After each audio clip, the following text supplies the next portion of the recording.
अबुझ रहस्यों में डूबा, जिनका जरा जरा तिलिस्म, वैभव, रोमानी गाथाओं, वीरों की वीरता भरी लड़ाइयों की भरपूर गाथाओं से भरा अवंती नरेश भर्तृहरि के बैरागी मन को विश्राम देने वाला, जहाँ नैना नाम की एक योगिनी के कठिन तपस्या की, जहाँ भगवान बुद्ध ने 8वां चतुर्मासा किया, जिस किले पे विक्रमादित्य पृथ्वीराज से लेकर अकबर तक ने राज किया, सदियों से रहस्यमय पूर्ज तुर्य चर्चित तिलिस्मी अनेक अर्जित में अनगिनत रहस्य छिपे हैं। गाथा लोक का यह किला, जिसे चुनारगढ़ किले के नाम से जाना जाता है, वाराणसी व मिर्जापुर से क्रमशः 42 और 33 किलोमीटर दूर गंगा तट पे ऊंची पहाड़ी पर शेर की तरह प्रतीत होता खड़ा है। दाद देना पड़ेगा उस वास्तुशिल्पी को, जिसके दिमाग से यह दुर्ग का विचार पहल उपजा होगा। दूर से दुर्ग का आकार पहाड़ी पर बैठे शेर जैसा लगता है। किले की बनावट ठोस व विलक्षण है। जिस पहाड़ी पर किला बना है उसकी ऊंचाई बिल्कुल सीधे है। उस पर ना तो नीचे से वार संभव है और ना एक बारगी। इसके ऊपर जाया जा सकता है। दूर दूर तक फैले किलों की उत्तरी प्राचीरें हर 3 मीटर के बाद आड़ी और तिरछी है, ताकि उन पर गोलों का असर ना हो। गोलाबारी और तीर अंदाजी के लेकर प्राचीन में काफी सुराखे हैं। शिल्प शास्त्र में दुर्ग के कई लक्षण बताए गए हैं। उनमें चुनारगढ़ दुर्ग यद्यपि मूलत नादे दुर्ग है, किंतु इनमें गिरी, वनवारी आदि दुर्गों की विशेषताओं का मिला जुला स्वरूप है।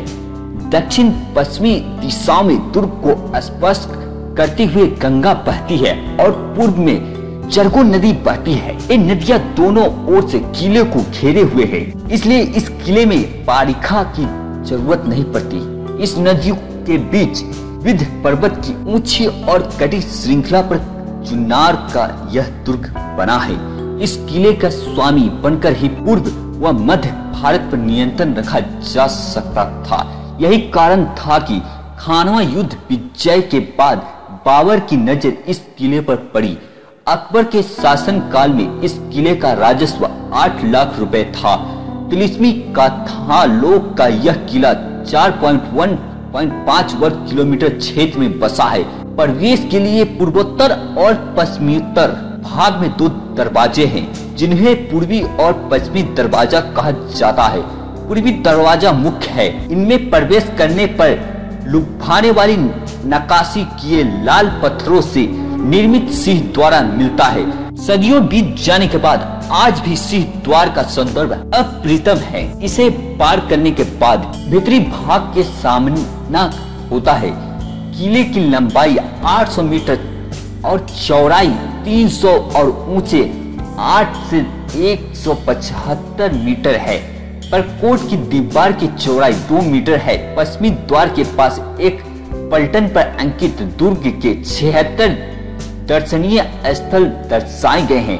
किले में अनेक महल, बिरादरी, गहरे कुएं, मंडल, बावड़ी और तहखाने हैं। बावड़िया व कुएं का अपना इतिहास है। एक बावड़ी 75 से 80 मीटर तक गहरा है, जो गंगा नदी से जुड़ी है। यह द्वार के आगे सीढ़ी नुमा मार्ग है। फिर महलों, तहखानों की कतार है। किलों में फंसी घर, सिर्फ महल, दरबार ए आम आदि कई जगह है जो क्षतिग्रस्त हो चुके हैं। कलात्मक ढंग से निर्मित इस किले में हवा खोरी के लिए कई अच्छी जगह है। मार्ग में कई तहखाने हैं, जिनका रास्ता सुरंगों से होकर जाता है। कभी भी ये तहखाने अर्थशास्त्र का भंडार हुआ करते थे। किले में गुप्त काल के अनेक शिल्प है। गोलाकार शोभनीय छत बना हुआ है। 52 शंभुओं का सोनवा मंडल दर्शनीय है, जिनका संबंध अल्लाह उदल से है। किंवदंती के अनुसार राजा नैनागढ़ चुनाव ने महोबा के अल्लाह की वाग्दंत पत्नी सोनवा का अपहरण कर लिया था और उससे शादी के लिए यह मंडल तैयार करवाया, पर अल्लाउद्दीन ने सोन राजा को हराकर सोनवा को मुक्त करवाया था।